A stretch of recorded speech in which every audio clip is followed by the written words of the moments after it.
हम सलाम करते हैं ईरान के सर्वोच्च नेता अयतुल्ला खामनेई साहब को, जिन्होंने अपनी आपकी तरह अमेरिका के आगे घुटने नहीं टेके, बल्कि उन्होंने शहादत को गले लगाया और आपने अमेरिका के आगे घुटने टेकने का काम किया।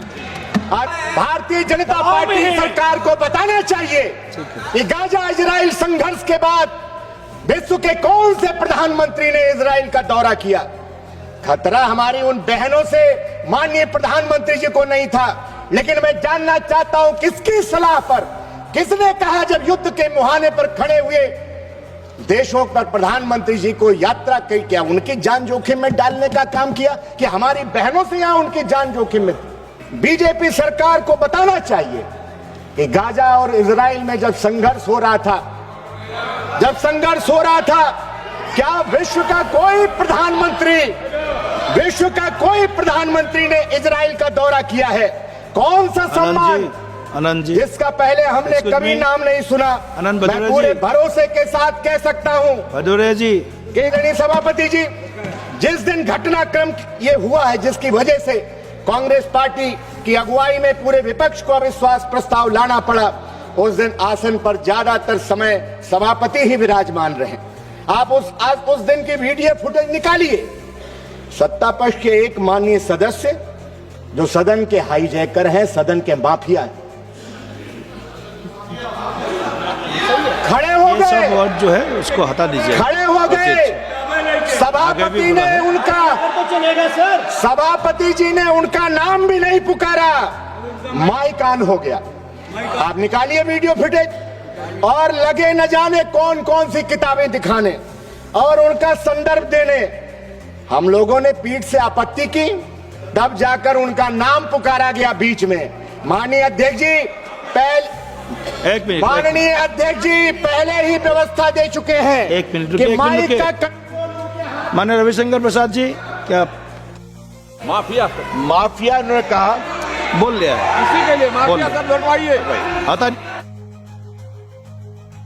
प्लीज कौन हाउस के हाईजैकर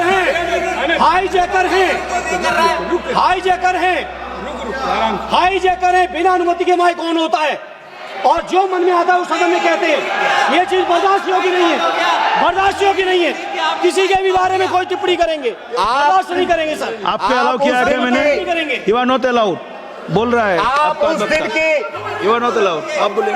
सभापति जी आप उस दिन की वीडियो फुटेज निकालिए। भाषण आधा मिनट हो गया, 1 मिनट हो गया, हम लोग चिल्लाए कि सभापति जी आपने तो नाम ही नहीं माननीय सदस्य का पुकारा है। उसके बाद उन्होंने बीच में नाम लिया कि माननीय सदस्य का। और अध्यक्ष जी पहले व्यवस्था दे चुके हैं कि माइक का कंट्रोल उनके हाथ में नहीं है। हम इस व्यवस्था के खिलाफ अविश्वास प्रस्ताव लेकर के आए कि माननीय अध्यक्ष जी के हाथ में कंट्रोल दीजिए। माननीय सभापति जी, हमने देखा है कि कुछ लोग जब आसन पर बैठते हैं तो हमसे कहते हैं कि 30 सेकंड में अपनी बात रखिए, 30 सेकंड में अपनी बात रखिए, और खुद आसन पर बैठ करके लंबा लंबा भाषण देते हैं। पता नहीं आप किस घमंड में चोर हैं। 7 सालों से लगातार आप संवैधानिक संस्थाओं को कमजोर कर रहे हैं। मैं तो आपके ग्रुप पर 4 पंक्तियां कहना चाहता हूं, और राहुल जी चले गए, मैं चाहता था कि वो उपस्थित रहते। राहुल जी ने खोली है, आपके गुरूर पे कहना चाहता हूं, राहुल जी ने खोली है मोहब्बत की दुकान। आगे सुन लीजिए, फिर वाह वाह करिएगा, आगे की लाइनें पर भी वाह वाह करिएगा। राहुल जी ने खोली है मोहब्बत की दुकान, क्योंकि नफरती लोगों को प्यार की जरूरत है और जीत ने अंधा कर दिया है तुम्हें, तुझको एक हार की जरूरत है।